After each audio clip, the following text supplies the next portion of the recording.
High, আমার নাম সারা। আমি পড়াশোনা শেষ করছি। আমেরিকা থেকে স্নাতক করেছি। মিস্টার নায়েক, আমি ডাক্তার সুরেকান্ত পাওয়ার, সেন্ট জর্জ হসপিটাল থেকে এসেছি।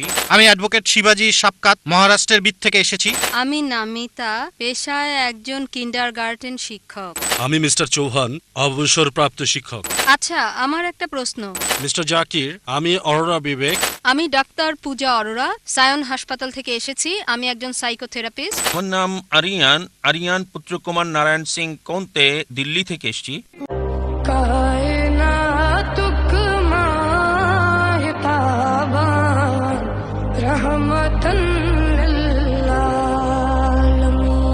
এখন ডাক্তার জাকিরকে দয়া করে প্রশ্ন করার ক্ষেত্রে আপনারা তিনটি বিষয় মনে রাখবেন। প্রশ্ন সংক্ষিপ্ত হতে হবে এবং একবারে একটি প্রশ্ন। প্রথম প্রশ্নটি মহিলাদের থেকে, দ্বিতীয়টা এখানে, তৃতীয়টা দূরে। হ্যাঁ বোন, হ্যাঁ বোন। হাই, আমার নাম সারা। আমি পড়াশোনা শেষ করছি। আমেরিকা থেকে স্নাতক করেছি আর এখানে বাস করছি। আর আপনি বললেন যে যিশু কখনোই নিজেকে ঈশ্বর দাবি করেননি। বাইবেল মতে রেভুলেশন অধ্যায় 1-এ বলেছেন, পুরো অধ্যায়টা পড়ছি না কারণ অনেক সময়ের দরকার, কিন্তু যিশু বলেছেন, আর তিনি বলেছেন, ভয় করো না, আমি প্রথম আর শেষ, আমি জীবন্ত একজন, আমি মৃত ছিলাম আর দেখো এখন জীবিত সর্বসময়ের জন্য, আমি জীবন মৃত্যু চাবি নিয়ে এসেছি। তিনি আরও বললেন, আমি আলফা এবং ওমেগা, যে আছে, যে ছিল, যার আছে সর্বশক্তি। এগুলো ঈশ্বরের নাম, ওল্ড এবং নিউ টেস্টামেন্টে আছে। আর আমি দেখেছি বলা হচ্ছে যিশু ঈশ্বরের ঔরসজাত পুত্র নয়, আধ্যাত্মিকভাবে ঈশ্বরের পুত্র। বোন প্রশ্ন করলেন, উদ্ধৃতি দিলেন রেভেলেশন অধ্যায় 1, অনুচ্ছেদটা বলেননি। প্রথম 20টি অনুচ্ছেদ নিয়ে আপনি বলছেন। আর আলফা এবং ওমেগা অনুচ্ছেদ 11, রেভেলেশন অধ্যায় 1 অনুচ্ছেদ 11, যেখানে যীশুখ্রিস্ট ভাই সাল্লাল্লাহু আলাইহি সাল্লাম বলেছেন, আমি আলফা এবং ওমেগা। তাই আপনি বললেন যীশুখ্রিস্ট ভাই সাল্লাল্লাহু আলাইহি সাল্লাম বলেছেন, আমি আলফা এবং ওমেগা, আমি প্রথম এবং আমি শেষ। আপনার মতে তিনি ঈশ্বর দাবি করেছেন। দেখেন, আমি বলেছি একটাও স্পষ্ট করে বলা বক্তব্য নেই, স্পষ্ট করে বলা একটা কথাও নেই পুরো বাইবেলে যেখানে যিশু ভাই সাল্লাল্লাহু আলাইহি সাল্লাম নিজে বলেছেন যে আমি ঈশ্বর, আমার উপাসনা করো। বলেননি। এখন আপনি বলছেন কারণ যিশু বলেছেন আমি আলফা এবং ওমেগা, এজন্য তিনি সর্বশক্তিমান ঈশ্বর। আলফা এবং ওমেগা দিয়ে কি বোঝাতে চান? আমি প্রথম এবং আমি শেষ কোন ক্ষেত্রে? আপনি কি বলতে চান যিশু খ্রিস্ট পৃথিবীতে প্রথম? না, তার জন্মের আগে তার মা পৃথিবীতে ছিলেন। অনেক নবী তার আগে এসেছেন, সুতরাং অবশ্যই তিনি প্রথম না, আবার শেষও না। বাইবেলের মধ্যে বলা হয়েছে নবী মুহাম্মদ সাল্লাল্লাহু আলাইহি সাল্লাম আসবেন। এটা আছে গসপেল অফ জন অধ্যায় 16 অনুচ্ছেদ 12 থেকে 14। আমার অনেক কিছু বলার আছে, কিন্তু তোমরা এখন তা সহ্য করতে পারবে না। যখন সত্যের আত্মা আসবে, সে তোমাদের নিয়ে যাবে সত্যের দিকে। নিজে কিছু বলবে না, সে যা শুনবে তোমাদের বলবে। সে আমাকে সম্মানিত করবে, তোমাদের আসার পথ দেখাবে। নবী মুহাম্মদ সাল্লাল্লাহু আলাইহি সাল্লাম সম্পর্কে বলা হয়েছে। তাহলে কি বোঝানো হয়েছে আলফা এবং ওমেগা দিয়ে? এটা প্রথম এবং শেষ বোঝায়নি আক্ষরিকভাবে, কারণ অনেক মানুষই তার আগে এসেছিল এবং অনেক মানুষই তারপরে এসেছিল। ঈশ্বরের বিধান মতে এটা দিয়ে কি বোঝানো হয়েছে? নবীগণ যাই বলেন ঈশ্বরের বিধান মতে সে প্রথম এবং শেষ। মুসা আলাইহিস সালামের সময়ে তিনি ছিলেন আলফা এবং ওমেগা। ঈশ্বরের বিধান এটাই ছিল নিয়ম, তিনি যা শিক্ষা দিতেন মানতে হতো। যীশুখ্রিস্টের সময়ে যীশুখ্রিস্ট সাল্লামের শিক্ষা ছিল আলফা এবং ওমেগা, সেটা মানা বাধ্যতামূলক ছিল। নবী মুহাম্মদ সাল্লাল্লাহু আলাইহি সাল্লামের সময় শিক্ষা ছিল আলফা এবং ওমেগা, এটা প্রথম এবং শেষ। এর মানে এই নয় তিনি ঈশ্বর দাবি করেছেন। এজন্য আমি বলেছি একটা স্পষ্ট কথাও নেই। যদি লিটারালি বলেন তিনি প্রথম এবং শেষ, আর যদি বাইবেল পড়েন বাইবেল এটা মানে না। অনেক মানুষের যীশুখ্রিস্ট ইসলামের আগে এসেছিল, তার জন্ম হয়েছিল মায়ের পেটে, আর অনেক মানুষই তার পরে এসেছিল। এজন্য বোন আমি বলেছি স্পষ্ট করে বলা একটা কথা। আশা করি উত্তরটা পেয়েছেন। হ্যাঁ ভাই। মিস্টার নায়েক, আমি ডাক্তার সুরেকান্ত পাওয়ার, সেন্ট জর্জ হসপিটাল থেকে এসেছি। ধন্যবাদ এমন সুন্দর এবং আলোকিত বক্তব্যের জন্য। কোরআন ঈশ্বরের বাণী এই বিষয়ের উপর আপনি বলেছেন যে কোরআন আল্লাহর বাণী। আমার প্রশ্ন হলো আপনার কাছে, ঈশ্বরকে কে সৃষ্টি করেছেন? ঈশ্বরের উৎসটা কি? ভাই খুব সুন্দর প্রশ্ন করলেন যে যদি কোরআন ঈশ্বরের বাণী হয় তাহলে ঈশ্বরের স্রষ্টা কে? খুব ভালো প্রশ্ন। যদি আপনাকে জিজ্ঞেস করি যে আপনার বন্ধু জন একটা সন্তান জন্ম দিয়েছে, আপনি কি বলতে পারবেন সন্তানটা ছেলে না মেয়ে? আপনার বন্ধু জন হাসপাতালে একটা সন্তান জন্ম দিয়েছে, সন্তানটা ছেলে নাকি মেয়ে বলতে পারবেন? অনুমান করে বলেন। না, ছেলে না মেয়ে? বলতে পারছি না, সরি, অনুমান করতে পারছি না। চেষ্টা করেন, 50% হলেও বলেন। হ্যাঁ, 50 ভাগ, অর্ধেক সম্ভাবনা। ঠিক আছে, বলেন। ছেলে। ছেলে। ভাই, পুরুষ কি সন্তান জন্ম দিতে পারে? না, এখন এটা ছেলে না মেয়ে? নামটা মেয়ে নাম হতে হবে। আমি আপনাকে বলছি আপনার বন্ধু জন। আমি জানি না কোনো মহিলার নাম জন হয় কিনা। না, আমরা বলবো না। আচ্ছা আচ্ছা, ধরেন আপনার বন্ধু, ছেলে বন্ধু, সে হাসপাতালে গিয়ে একটা সন্তান জন্ম দিল। সন্তানটা ছেলে না মেয়ে? মেয়ে। পুরুষ কি সন্তান জন্ম দিতে পারে? না। এখন বুঝতে পেরেছেন, পুরুষ সন্তান জন্ম দিতে পারে না, তাহলে ছেলে না মেয়ে এই প্রশ্নটা আসে কি করে? তাই বলা হয়েছে ঈশ্বরকে কেউ সৃষ্টি করেনি। আপনার প্রশ্ন, কে ঈশ্বরকে সৃষ্টি করেছে? আমার প্রশ্নের মতো যে পুরুষটার সন্তান জন্ম দিয়েছে হাসপাতালে, সেটা ছেলে নাকি মেয়ে, প্রশ্নটাই অযৌক্তিক। কারণ আমরা জানি যে পুরুষ সন্তান প্রসব করে না, তাহলে ছেলে না মেয়ে এই প্রশ্ন আসে কি করে? তাই বলা হয়েছে ঈশ্বরকে কেউ সৃষ্টি করেনি। প্রত্যেক সৃষ্টির একজন স্রষ্টা থাকে, ঈশ্বরের কোনো স্রষ্টা নেই।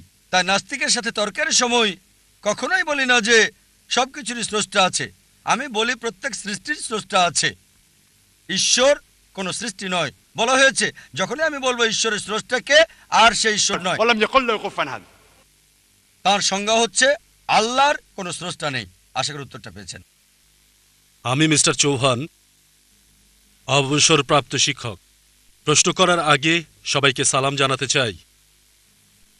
ওয়ালাইকুম আসসালাম ওয়া রাহমাতুল্লাহি ওয়া আমার বারাকাতুহু। প্রশ্নটা হলো, কুরআন ঈশ্বরের বাণী, যা আপনি বিস্তারিত বলেছেন অনেক ক্ষেত্রেই। তবে আমার সন্দেহ হয় যে কুরআন শুধু ঈশ্বরের বাণী না, এটা সংমিশ্রণ ঈশ্বর এবং নবীর বাণী। কিভাবে? কারণ অনেক আয়াতেই আপনি বলেছেন, আপনি উল্লেখ করেছেন যে আমি লিখি নাই, এটা নবী বলেছেন। আমি লিখি নাই, এটা আমার কথা না। যেখানেই তিনি বলেছেন এটা আমার কথা না, এই কথাগুলোর ব্যাপারে কি বলবেন? এগুলো কি তার কথা নয়? দয়া করে বলুন। ভাই খুব সুন্দর প্রশ্ন করলেন, আর যুক্তির ব্যাপারে বললেন যা আমি বলেছি খ্রিস্টান এবং বাইবেল সম্পর্কে। ভাই বললেন সন্দেহাতীতভাবে প্রমাণ করেছে যে ঈশ্বরের বাণী, তবে ঈশ্বরের বাণীর পাশাপাশি নবীজির কথাও আছে, কারণ কোরআনে বলা হয়েছে যে আমি এটা লিখি নাই। ভাই, কোরআনের কোথাও বলছে না যে আমি এটা লিখি নাই। খুঁজে দেখেন আয়াতটা, আমি মেনে নেব যে কোরআন ঈশ্বরের বাণী নয়। কোরআন কি বলছে? তারা বলে নবী এটা রচনা করেছে। আর আমি উদ্ধৃতি দিয়েছি, হয়তো ভুল শুনেছেন। আমি যা বলেছি সূরা সাজদা অধ্যায় 32 আয়াত 1 থেকে 3, তারা বলে নবী এটা রচনা করেছে। তাদেরকে বলো না, এটা সর্বশক্তিমান ঈশ্বরের কাছ থেকে, এটা সর্বশক্তিমান আল্লাহর কথা। যদি নবী লিখতেন আপনার কথা আমি মানতাম। এটা বাইবেলে উল্লেখ করা আছে। বাইবেলে বলা হয়েছে যে মুসা আলাইহিস সালাম বলেছেন যে আমি মরে গিয়েছিলাম, ইত্যাদি ইত্যাদি। এটা মুসাও লিখেন না, ঈশ্বরও লিখেন নাই। যদি মুসা লিখতেন, কিভাবে বলেন আমি মরে গিয়েছিলাম? আর বাইবেলে এটাই উল্লেখ আছে, যীশু খ্রিস্ট ভাই সাল্লাল্লাহু আলাইহি সাল্লাম বলেছেন। তাই আমরা যা বলতে পারি কোরআনের ব্যাপারে, কখনোই আপনি নবীর সরাসরি বক্তব্য পাবেন না কোরআনে। যদি থাকে তা আল্লাহ তাআলা উদ্ধৃত করেছেন ইনভার্টেড কমার মধ্যে। আল্লাহ তাআলা বলতে পারেন যে নবী উত্তর দিল, তবে কোরআন কখনোই বলেনি আমি লিখি নাই। সত্যি বলতে কোরআন বলছে এটা আল্লাহ তাআলার পক্ষ হতে। অনেক আয়াতই বলেছি, যদি আবার শুনতে চান আমি আবারও বলতে পারি। সূরা আনাম অধ্যায় 6 আয়াত 19, সূরা আনাম অধ্যায় 6 আয়াত 93, সূরা ইউসুফ অধ্যায় 12 আয়াত 1 আর 2, সূরা তাহা অধ্যায় 20 আয়াত 113, সূরা সাজদা অধ্যায় 32 আয়াত 1 থেকে 3, সূরা ইয়াসিন অধ্যায় 36 আয়াত 1 থেকে 3, সূরা জুমার অধ্যায় 39 আয়াত 1, সূরা গাফির অধ্যায় 40 আয়াত 2, সূরা জাসিয়া অধ্যায় 45 আয়াত 2। অনেক জায়গায় কোরআন বলছে এটা ওহী সর্বশক্তিমান আল্লাহর কাছ থেকে সরাসরি বক্তব্য। আশা করি উত্তরটা পেয়েছেন। প্রথমে আমি এই অনুষ্ঠান করার জন্য ধন্যবাদ জানাই। আমি অ্যাডভোকেট শিবাজি সাপকাত, মহারাষ্ট্রের বিদ থেকে এসেছি। এই অনুষ্ঠান সবার জন্য শান্তি। আমার প্রশ্ন করার সুযোগ হয়েছে, তবে আমার প্রশ্নটি কোরআনের সাথে সংশ্লিষ্ট না। হ্যাঁ হ্যাঁ স্যার, লক্ষ লক্ষ মারাঠি বক্তা আছে, আমিও মারাঠি।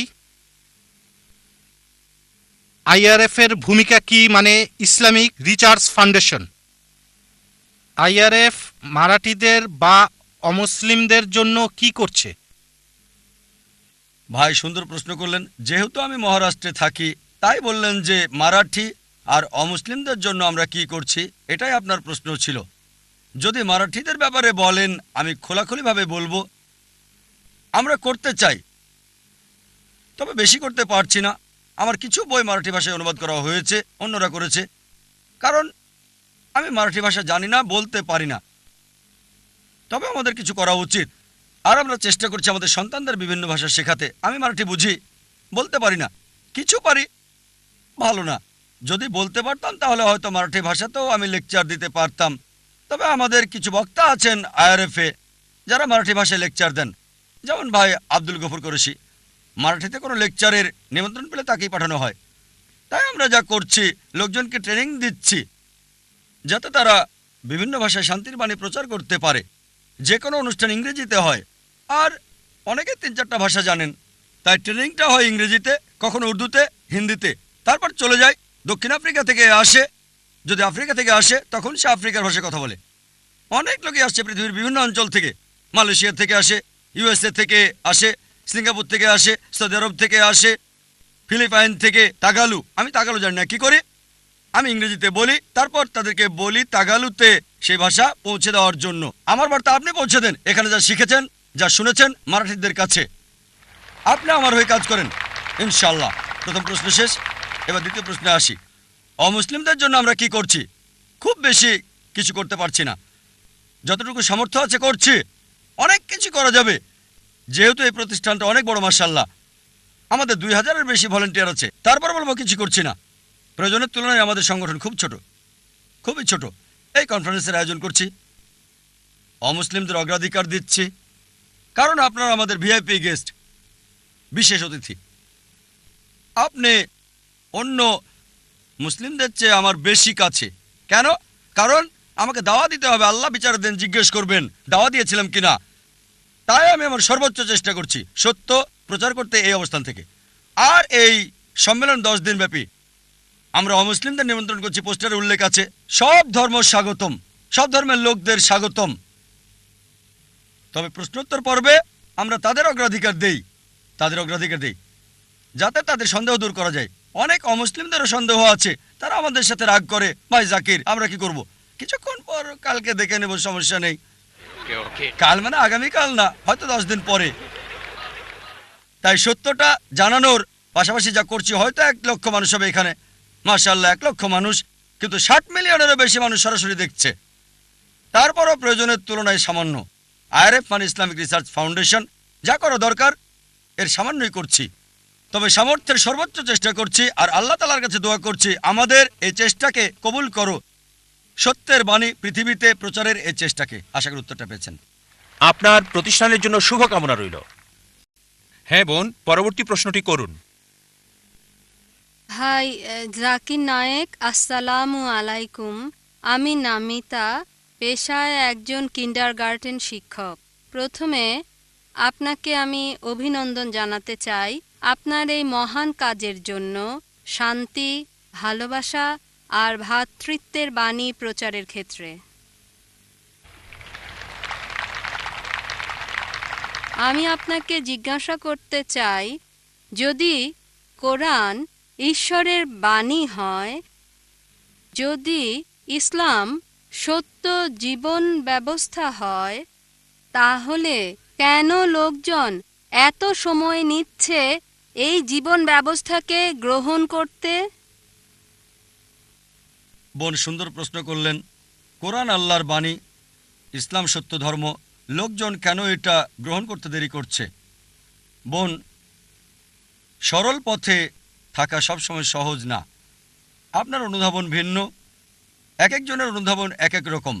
যেমন ধরেন, কেউ হয়তো ইসলাম পালন করছে না, ও যদি ইসলাম গ্রহণ করি হতে পারে সে আসক্ত করে, তাই মদপান বর্জন করতে হবে, মেয়েদের সাথে ডেটিং আর বাইরে যাওয়া বন্ধ করতে হবে।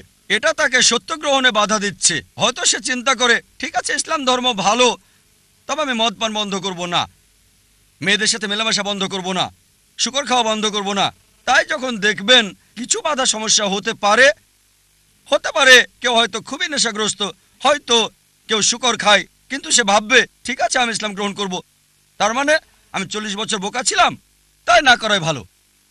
কেউ হয়তো ভাববে ইসলাম গ্রহণ করলে বন্ধুরা কি বলবে, আমার মা কি বলবে, বাবা কি বলবে।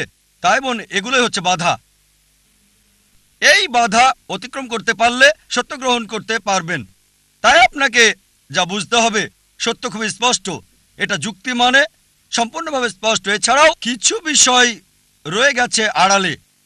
একজনকে দৃঢ়চেতা হতে হবে যে ঠিক আছে, যদি এটা সত্য হয় আমি গ্রহণ করতে প্রস্তুত, এমনকি অমুসলিম বন্ধুদের ত্যাগ করতে হলেও। বিশ্বাস করুন বোন, এটা শুধু একটি অনুধাবন। আমি অনেক অমুসলিমকে চিনি যারা ইসলাম গ্রহণ করেছে, তারপরে পুরাতন বন্ধুরা আছে। আর লোকজন আমাকে বলে, ও জাকির, অমুসলিমদের ব্যাপারে বলবেন না, বন্ধু হারাবেন।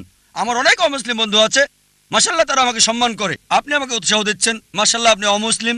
আমার দায়িত্ব সত্যকে তুলে ধরা। আরেকটা বিষয়, কোরআন পরিষ্কার বলছে, সূরা বাকারা অধ্যায় 2 আয়াত 256, লা ইকরাহা ফিদ-দীন। ধর্মের ব্যাপারে জোরাজুরি নেই, সত্য মিথ্যা থেকে স্পষ্ট। বোন, আমাদের কাছে সত্যকে তুলে ধরা। কেউ গ্রহণ করুক বা না করুক সেটা তার উপর নির্ভর করছে। যদি আল্লাহ চান সবাই গ্রহণ করুক, সেটা তার জন্য সহজ। এটা আছে পবিত্র কোরআনে, সূরা ইউনুস অধ্যায় 10 আয়াত 99। যদি আমি চাইতাম সবাইকে বিশ্বাসী করতে পারতাম, খুব সহজ, কুন ফায়াকুন, খুব সহজ। তাহলে পরীক্ষাটা কোথায়? আল্লাহ বলছেন কোরআনে, সূরা মুলক অধ্যায় 67 আয়াত 2, আল্লাযী খালাকাল মাউতা ওয়াল হায়াতা। আল্লাহ সৃষ্টি করেছেন জীবন এবং মৃত্যু পরীক্ষা করতে তোমাদের মধ্যে কে উত্তম আমলকারী। তাই বোন, এই জীবনটা আখিরাতের জন্য পরীক্ষা। যখন কেউ সত্যকে বোঝে, সবকিছুই বোঝে কিন্তু মানে না, হয়তো 80 ভাগ মানে, 50 ভাগ মানে, খুব কম মানুষই 100 ভাগ মানে, কি সব মুসলিমও 100 ভাগ মানে না। কিছু মুসলিমের বদভ্যাস থাকতে পারে, তারপরও সে মুসলিম। তাই বোন, আপনাকে বুঝতে হবে প্রধান বিষয় ঈশ্বরের একত্ববাদ, আর সর্বশেষ চূড়ান্ত নবীর উপর বিশ্বাস, আখিরাতে বিশ্বাস করা। এই 2-3টা বিষয় বেশি গুরুত্বপূর্ণ। আপনি আমাকে যা জিজ্ঞেস করেছেন, আপনাকেও সেটাই জিজ্ঞেস করছি, একই প্রশ্ন করছি। আপনি ইসলাম ধর্ম গ্রহণ করতে দেরি করছেন কেন? ডাক্তার জাকির নায়েক, আমি আপনাকে কিছু বলতে চাই। এখানে আপনার মাধ্যমে আমি ইসলাম ধর্ম গ্রহণ করলাম আর কালমা পড়ছি, লা ইলাহা ইল্লাল্লাহু মুহাম্মাদুর রাসূলুল্লাহ। মাশাআল্লাহ বোন, আল্লাহ আপনাকে দয়া করুক, আল্লাহ আপনাকে জান্নাতে দেবেন ইনশাআল্লাহ। আপনাকে অভিনন্দন জানাই বোন, আল্লাহ আপনাকে রহমত করুক আর জান্নাতে দিক, আমিন। আচ্ছা, আমার একটা প্রশ্ন।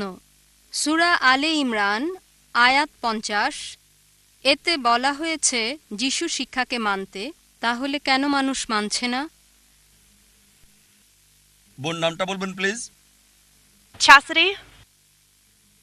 বোন প্রশ্ন করলেন যে কোরআন বলছে সূরা আল ইমরান অধ্যায় 3 আয়াত 50 যে আমাদেরকে যীশু খ্রিস্ট বা ইসলামের শিক্ষা অনুসরণ করতে হবে। অনেক আয়াতই আছে যেগুলো বলছে আমাদেরকে ঈসা আলাইহিস সালামের উপর বিশ্বাস করতে হবে। বোন, আপনাকে পরিষ্কার করে বলি যে ইসলামই একমাত্র খ্রিস্টান ধর্ম যেটা যীশু বা ঈসা আলাইহিস সালামের উপর বিশ্বাসের গুরুত্ব দিয়ে থাকে। সে কখনোই মুসলিম না যদি যীশু বা ঈসা আলাইহিস সালামকে বিশ্বাস না করে। আমরা বিশ্বাস করি তিনি ছিলেন আল্লাহ সুবহানাহু ওয়া তাআলার একজন মহান নবী। আমরা বিশ্বাস করি তিনি ছিলেন মসিহ মানে খ্রিস্ট। আমরা বিশ্বাস করি তার জন্ম হয়েছে অলৌকিকভাবে কোনো পুরুষের স্পর্শ ছাড়াই, যা অনেক আধুনিক খ্রিস্টানি এখন এটা বিশ্বাস করে না। আমরা বিশ্বাস করি তিনি মৃতকে জীবিত করতেন আল্লাহর সাহায্যে। আমরা বিশ্বাস করি তিনি সুস্থ করতেন অন্ধ এবং কুষ্ঠরোগীকে আল্লাহর সাহায্যে। বোন, খ্রিস্টান আর মুসলিমরা একত্রিত হচ্ছে, তবে কেউ হয়তো বলবে তাহলে পার্থক্যটা কোথায়? বোন, পার্থক্যের কারণ হচ্ছে যে অনেক খ্রিস্টান তারা বলে যে যিশু বা ঈসা আলাইহিস সালাম তিনি ঈশ্বর দাবি করেছেন। তিনি বলেছিলেন আমি সর্বশক্তিমান ঈশ্বর।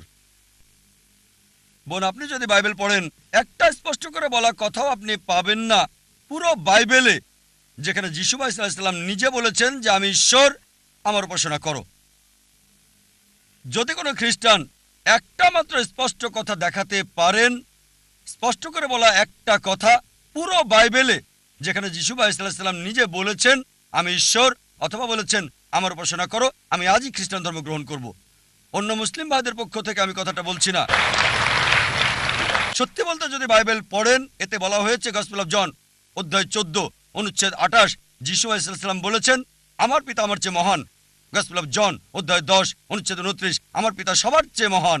গসপেল অফ ম্যাথিউ অধ্যায় 12 অনুচ্ছেদ 28 আমি শয়তানকে তাড়াই ঈশ্বরের আত্মার সাহায্যে। গসপেল অফ লুক অধ্যায় 11 অনুচ্ছেদ 20 আমি ঈশ্বরের আঙুলের সাহায্যে শয়তানকে তাড়িয়ে দিই। গসপেল অফ জন অধ্যায় 5 অনুচ্ছেদ 30 আমি নিজে থেকে কিছু করতে পারি না, আমি যা কিছু শুনি তাই বলি আর আমার কথা সঠিক। আমি আমার নিজের ইচ্ছায় চলি না, সর্বশক্তিমানের ইচ্ছায় চলি, আমার পিতার ইচ্ছায় চলি। যদি কেউ বলে যে আমি নিজের ইচ্ছায় চলি না, সর্বশক্তিমান ঈশ্বরের ইচ্ছায় চলি, সে মুসলিম। যিশু ঈসা আলাইহিস সালাম ছিলেন মুসলিম, কখনো ঈশ্বর দাবি করেননি। আর এটা স্পষ্ট করে উল্লেখ আছে বুক অফ অ্যাক্টস 2 নম্বর অধ্যায় অনুচ্ছেদ 22 শোনো ইসরায়েলবাসী, নাজারেথের যিশু তোমাদের মধ্য থেকে ঈশ্বর তাকে মনোনীত করেছেন অলৌকিকত্ব আর নিদর্শনের মাধ্যমে, যা ঈশ্বর তাকে দিয়ে করিয়েছেন তোমরা দেখেছো। নাজারেথের যিশু তোমাদের মধ্যে ঈশ্বর মনোনীত একজন মানুষ, অলৌকিকত্ব আর নিদর্শনের মাধ্যমে ঈশ্বর যা তাকে দিয়ে করেছেন তোমরা তা দেখেছো। তাই আমরা বিশ্বাস করি যিশু খ্রিস্ট বা ঈসা আলাইহিস সালাম আল্লাহ সুবহানাহু ওয়া তাআলার একজন মহান নবী ছিলেন, তবে ঈশ্বর ছিলেন না। এখানে আমরা পার্থক্য করি। যিশুর শিক্ষার ব্যাপারে এখন বলবো। আপনার মূল প্রশ্ন ছিল যে কোরআন বলছে আমাদেরকে যিশু বা ঈসা আলাইহিস সালামের শিক্ষা অনুসরণ করতে হবে। যখন যিশু বা ঈসা আলাইহিস সালাম পৃথিবীতে এসেছিলেন, তাকে পাঠানো হয়েছিল শুধু ইহুদিদের জন্য, শুধু বনী ইসরায়েলদের জন্য। কোরআন স্পষ্ট করে বলছে সূরা সাফ অধ্যায় 61 আয়াত 6 যে যিশু বা ঈসা আলাইহিস সালাম নবী হিসেবে এসেছিলেন বনী ইসরায়েলের কাছে। এটা বলা হচ্ছে সূরা আল ইমরান অধ্যায় 3 আয়াত 49 যে যিশু বা ঈসা আলাইহিস সালামকে প্রেরণ করেছিলেন বনী ইসরায়েলের কাছে। এটা বলা হচ্ছে গসপেল অফ ম্যাথিউ অধ্যায় 10 অনুচ্ছেদ 5 ও 6। যিশু বা ঈসা আলাইহিস সালাম বলেছেন জেন্টাইলদের পথে যাবে না। জেন্টাইল কারা? যারা ইহুদি নয়, হিন্দু, মুসলিম। জেন্টাইলদের পথে যাবে না, সামারিটানদের শহরে প্রবেশ করবে না, বরং ইসরায়েলের হারানো মেষদের কাছে যাবে। একই কথা বলা হয়েছে গসপেল অফ ম্যাথিউ অধ্যায় 15 অনুচ্ছেদ 24। তিনি অনুসারীদের বলছেন আমাকে প্রেরণ করা হয়েছে শুধুমাত্র ইসরায়েলের ঘরের হারানো মেষদের কাছে। সুতরাং যীশু খ্রিস্টকে পাঠানো হয়েছিল বনী ইসরায়েলদের জন্য, আর তার কথা মানা জরুরি ছিল নির্দিষ্ট একটা সময়ের জন্য। এই কথা বাইবেল বলছে এবং কোরআনও বলছে। তারপর বোন, যদি আপনি বাইবেল পড়েন, যিশু ঈসা আলাইহিস সালাম যা বলেছেন যদি ভালো করে দেখেন, এটা হচ্ছে গসপেল অফ লুক যে যিশু ঈসা আলাইহিস সালামের খাতনা করা হয়েছিল 8ম দিনে।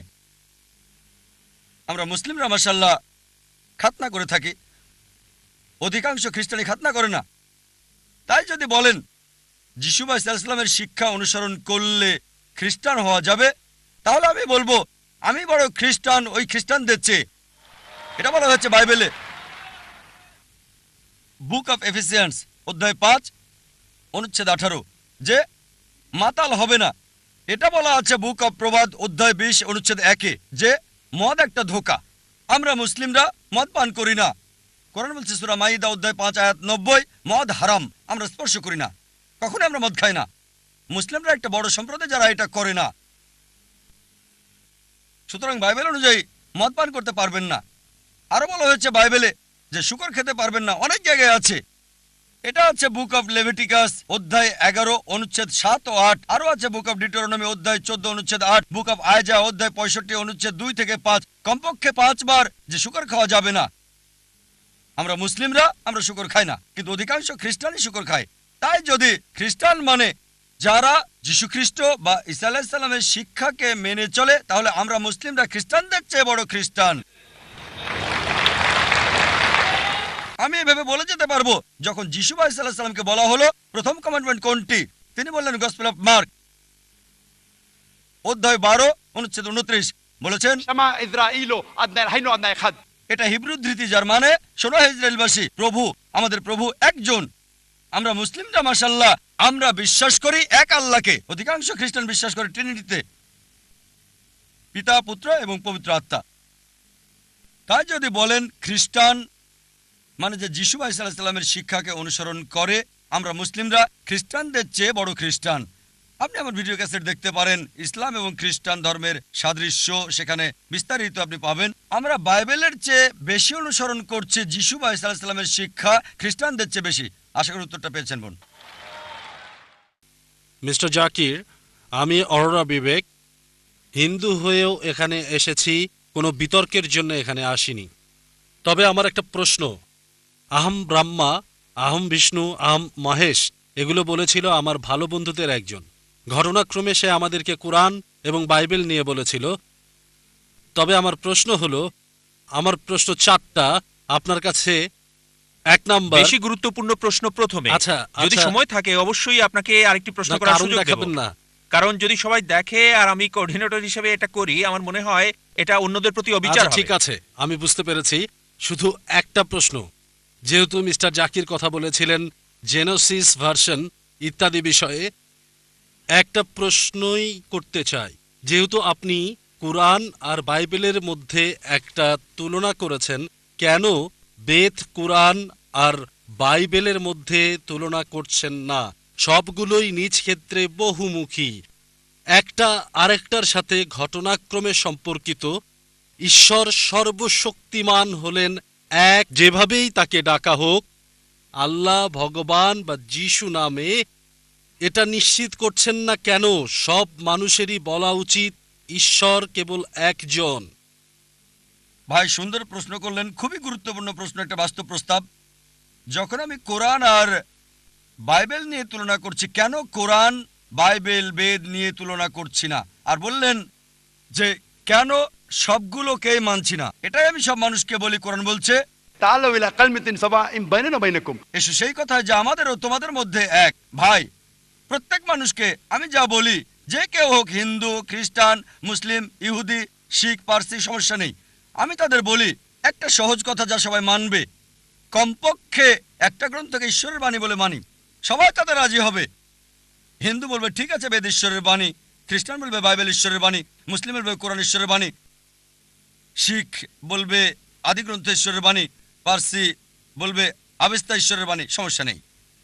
সবগুলো গ্রন্থকে একত্রিত করেন, যে বিষয়গুলো কমন অন্তত সেগুলো মেনে চলি, যেগুলো মিল নেই সেগুলো পরে আলোচনা করা যাবে। ঠিক আছে?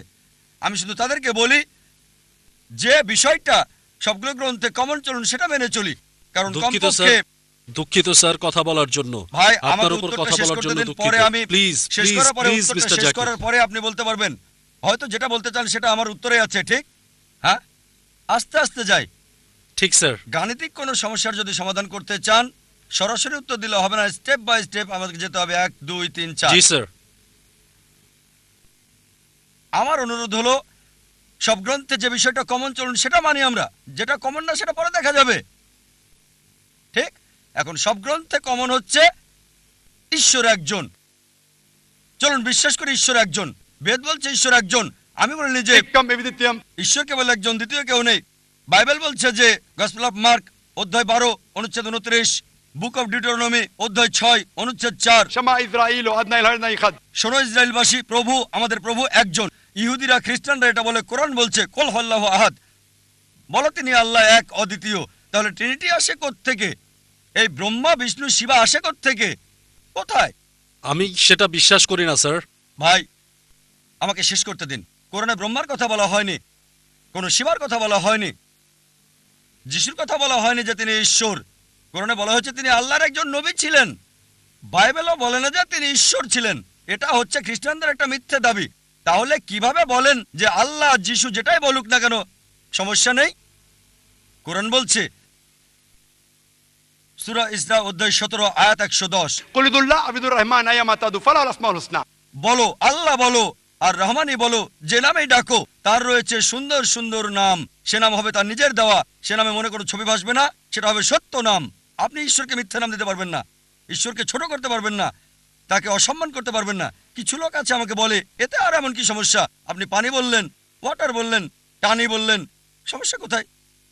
যদি বলেন পানি, এটা হিন্দি নাম, টানি হচ্ছে তামিল, ময়া বা মাই এটা আরবি, জল বাংলা, সমস্যা নেই, যে কোনো নামে বলতে পারেন। কিন্তু কোনো সকালে আমার এক বন্ধু এসে বলল প্রত্যেকদিন সকালে পানি খাই। ডাক্তার আমাকে বলল বেশি করে পানি খান, তবে পানি খাওয়ার পর আমার বমি হলো। আমি বললাম কেন? না, পানিটা হলদে বর্ণের ছিল। ডাক্তার পানি খেতে বলল, সে প্রতিদিন সকালে 1 গ্লাস করে পানি খায়, পানিটা হলদে। হলদে, হলুদ। তারপর বুঝলাম যে পানির কথা বলছে সেটা আসলে পানি না, ইউরিন। আপনি ইউরিনকে পানি বলতে পারেন না, পানিকে বড় জোর বলতে পারেন টানি, বলতে পারেন ওয়াটার। একইভাবে আল্লাহকে রহমান বলতে পারেন, রহিম বলতে পারেন, করিম বলতে পারেন, রব। কিন্তু ঈশ্বরকে মানুষ বলতে পারেন না, ঈশ্বরকে ইনসান বলতে পারেন না, যেমন ইউরিনকে পানি বলতে পারেন না। আর ধর্মতত্ত্বের গোষ্ঠী পাথর সূরা ইখলাস অধ্যায় 112 আয়াত 1 থেকে 4 সে কথা বলা হয়েছে। তাই আমি বলতে চাচ্ছি যেগুলো পার্থক্য সেগুলো দূরে রাখেন। কোরআন কোথাও বলেনি যিশু ঈশ্বর, কোথাও কোরআন বলেনি মহেশ ঈশ্বর, তাই মহেশকে দূরে রাখুন। হ্যাঁ, যদি বলেন ব্রহ্মা, ব্রহ্মা সংস্কৃত শব্দ যার মানে হচ্ছে সৃষ্টিকারী ঈশ্বর। যদি বলেন স্রষ্টা, কোনো আপত্তি করব না। যদি বলেন ঈশ্বর হলেন স্রষ্টা, তাহলে কোনো আপত্তি করব না, কারণ কোরআন বলছে আল্লাহ হলেন খালিক, স্রষ্টা। কিন্তু যদি বলেন এই স্রষ্টার আছে 4টা মাথা, 4টা হাত আছে, তাহলে একটা ছবি তৈরি করছেন, আপনি বেদের বিরুদ্ধে যাচ্ছেন। न तस्य प्रतिमा अस्ति ঈশ্বরের কোনো প্রতিমূর্তি নেই, আমি সেটা বিশ্বাস করি স্যার। সুতরাং তাকে স্রষ্টা বলে ডাকেন। কিন্তু যদি বলেন স্রষ্টা হলেন মানুষ, তাহলে সে ঈশ্বর না। আমি ক্ষমা চাচ্ছি স্যার। আরো মহান ভাই, যদি আপনি আমার ভিডিও ক্যাসেট দেখেন ইসলাম আর হিন্দু ধর্মের সাদৃশ্য, ইনশাআল্লাহ অনেক প্রশ্নের উত্তর পাবেন। আশা করি উত্তরটা পেয়েছেন। আমি ক্ষমা চাচ্ছি। আমি আসলে যা আপনাকে বলতে চাচ্ছি মিস্টার জাকির, আমি বিতর্কে যেতে চাই না এখানে। তবে বিষয়টা হলো মিস্টার জাকির যা বলতে চাচ্ছিলেন সবই ঠিক আছে। আর এখানে লোকজন যা চাচ্ছিল, আমি আসলে যা জানতে চাই, ঠিক তিনি যা বক্তব্যে আমাদেরকে বলেছেন, আমরা তার কাছে ঠিক রিনাইসা শুনতে চাই। রিনাইসা পৃথিবীর স্রষ্টা, আর এটা যেভাবেই বলা হোক, আল্লাহ, ভগবান বা যিশু, পার্থক্য করা উচিত নয়। এটাকে সমন্বয় করতে হবে ভিন্নতা থেকে। ধন্যবাদ ভাই, যদি আমার লেকচার শুনে থাকেন, আল্লাহ বলে ডাকেন, কোনো সমস্যা নেই, অথবা ডাকেন ভগবান। এখন দেখার বিষয় হচ্ছে ভগবান মানেটা কি। রজনীশের মতে ভগবান মানে অন্য কিছু, জানেন কিনা জানি না। রজনীশের মতে, রজনীশ যে সংজ্ঞা দিয়েছে তাতে আমি বিশ্বাস করি না যে ভগবান ঈশ্বর। তাই আমাদেরকে ঈশ্বরের ধারণায় বিশ্বাস করতে হবে। স্রষ্টা, সৃষ্টিকারী, মেকার, যদি ঈশ্বরের সেই ধারণাটা থাকে, আপনি তাকে সঠিক নামে ডাকবেন, ভুল শব্দ ব্যবহার হবে না। যে শব্দগুলো সব গ্রন্থে কমন, আমাদের কোনো আপত্তি থাকবে না। তবে যিশুর আপনি যা বললেন সেটা কোরআন এবং বাইবেলে কমন না। কোরআন বলছে যিশু হলেন আল্লাহর নবী, আর বাইবেলও বলছে তিনি ঈশ্বরের নবী। কিন্তু খ্রিস্টানরা এটা ভুল বোঝে যে যিশু ঈশ্বর দাবি করেছিলেন। তাই খ্রিস্টানরা যদি বাইবেল বুঝতে ভুল করে, তাদের সাথে আমি একমত হব কেন? আমি সত্যটা তুলে ধরবো। আমরা ঝগড়া করার জন্য এখানে আসিনি, কমন বিষয়গুলোতে একমত হতে এসেছি। تعالوا إلى كلمة سواء بيننا وبينكم এসে সেই কথায় যা তোমাদের আমাদের মধ্যে এক। আমি ডাক্তার পূজা অরোরা, সায়ন হাসপাতাল থেকে এসেছি। আমি একজন সাইকোথেরাপিস্ট। স্যার, আমি আপনার সাথে একমত। একটা ছোট প্রশ্ন শুধু। যখন নবী মুহাম্মদ সাল্লাল্লাহু আলাইহি সাল্লাম নবুয়ত পেয়েছিলেন, আর তিনি, যেমন আপনি বললেন যে তিনি ছিলেন সাধারণ লোক, নবুয়ত পাবার আগে সেই সময়ে কোরআন, যেটা ঈশ্বরের বাণী, এটা কি শুধু মুসলিমদের আলোকিত করেছিল? কারণ ঈশ্বর পক্ষপাতিত্ব নিশ্চয়ই করবেন না। তাহলে পৃথিবীর অবশিষ্ট মানুষ তখন কি করছিল? যখন নবী মুহাম্মদ সাল্লাল্লাহু আলাইহি সাল্লাম অল্প কিছু মানুষকে আলোকিত করেছিলেন, আর এটা এমন দীর্ঘ সময় নিয়েছে সমাজের অন্যান্য অংশগুলোকে আলোকিত করার জন্য এই ঈশ্বরের বাণী দ্বারা, আর কত বছর নেবে অমুসলিমদের জন্য? মুসলিমদের মতো হিন্দুরাও হবে। আমি সম্পূর্ণভাবে আপনার সাথে একমত। এর একটা ধারণা হতে হবে যে হিন্দুরা মূর্তিতে বিশ্বাস করে, ছবিতে, অথবা রাম, ভগবান, যাই হোক না কেন, এটা একটা বিশ্বাস। আর তাদেরকে এটার মাধ্যমে বোঝাতে হবে যে ঈশ্বর এক। হিন্দু ধর্ম বিশ্বাস করে এক সর্বশক্তিতে, যেটা একটা শক্তি, একটা স্বর্গীয় শক্তি। তবে দুঃখজনকভাবে এটা বিভিন্ন আকার দেওয়া হয়েছে। সুতরাং যদি এই কল্যাণের জন্য কোরআন যদি একজন হিন্দুকে সাহায্য করে এক ঈশ্বর সম্পর্কে জানতে, এটা খুবই ভালো। বোন খুব সুন্দর প্রশ্ন করলেন, গুরুত্বপূর্ণ প্রশ্ন। যদি কোরআন এমন এক বই হয়, যদি এটা ঈশ্বরের বাণী হয়, তাহলে কেন এটা শুধুমাত্র একটা ছোট্ট দলের জন্য এসেছিল, যেখানে ছিল শুধু আরবরা আর মুসলিম? সারা পৃথিবীর জন্য কেন আসেনি? কত সময় লাগবে? বোন, কোরআন কখনোই শুধু মুসলিম বা আরবদের জন্য নাজিল হয়নি। কোরআন সমগ্র মানব জাতির জন্য।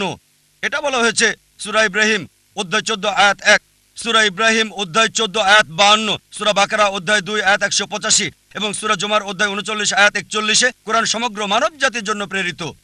সময় সংক্ষিপ্ত, তাই রেফারেন্সটা দিচ্ছি, উদ্ধৃতি বলছি না। তাই কোরআন শুধু মুসলিম বা আরবদের জন্য নয়, কোরআন সমগ্র মানব জাতির জন্য। আর নবী মোহাম্মদ সাল্লাল্লাহু সাল্লাম শুধু মুসলিম বা আরবদের জন্য নয়। কোরআন বলছে সূরা আম্বিয়া অধ্যায় 21 আয়াত 107, वमा अरसलनाका इल्ला रहमतुल लिल आलमीन। আমি তো তোমাকে প্রেরণ করেছি রহমত স্বরূপ সমগ্র মানব জাতির জন্য, সারা পৃথিবীর জন্য, সমগ্র সৃষ্টির রহমত স্বরূপ। একই কথা বলা হয়েছে সূরা সাবা অধ্যায় 34 আয়াত 28, যে নবী মোহাম্মদ সাল্লাল্লাহু আলাইহি সাল্লামকে পাঠানো হয়েছে সারা পৃথিবীর নবী হিসেবে, সুসংবাদদাতা আর পাপ থেকে সতর্ককারী হিসেবে। তবে অধিকাংশ মানুষই তা জানে না। কোরআনের এই আয়াত বলছে অধিকাংশ মানুষই তা জানে না। এই কারণেই বোন আমরা এমন সম্মেলন করে থাকি। এটা সব মুসলিমের দায়িত্ব, সর্বশক্তিমান আল্লাহর বাণী সবার কাছে তুলে ধরা। তাহলে আরেকটা প্রশ্ন স্যার করব? সময় লাগবে, তবে ভালো হয় আর দেরি না করলে। আর যারা মুসলিম হিসেবে দাবি করে অনেকেই ভালো মুসলিম না, হয়তো শুধু নামেই আব্দুল্লাহ, জাকির, মোহাম্মদ, সুলতান। ভালো মুসলিম তারা নাও হতে পারে। একইভাবে আপনি ঠিকই বলেছেন, হিন্দু ধর্মে গ্রন্থ মানছে না। তারপরও যে ধর্মের সবচেয়ে বেশি মানা হয় শুধু মুখে নয় কাজে কর্মে, সেটা হচ্ছে ইসলাম 1 নম্বরে।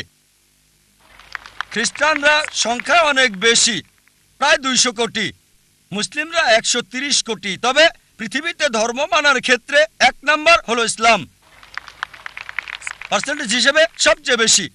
তাই এই আলোচনা প্রধানত ওই সমস্ত মুসলিমদের উদ্দেশ্যে যারা যথাযথভাবে ধর্ম পালন করছে না, যাতে ইসলামের কাছে থাকে, আর ওই সব মুসলিমদের কাছে শান্তির বাণী পৌঁছাতে চাই, ভালোবাসার বাণী, আর পৃথিবীতে প্রমাণ করতে চায় যে ঈশ্বর কেবল একজনই। পূর্ণ শান্তি তখনই আসতে পারে যদি নিজের ইচ্ছাকে আল্লাহর কাছে সমর্পণ করেন।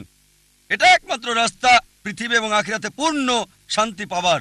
আর এই কারণে এই বোন এমন সম্মেলন করছি। আমাদের একটা স্যাটেলাইট চ্যানেল আছে, পিস টিভি। প্রতিদিন 60 মিলিয়নেরও বেশি মানুষ এটা দেখছে।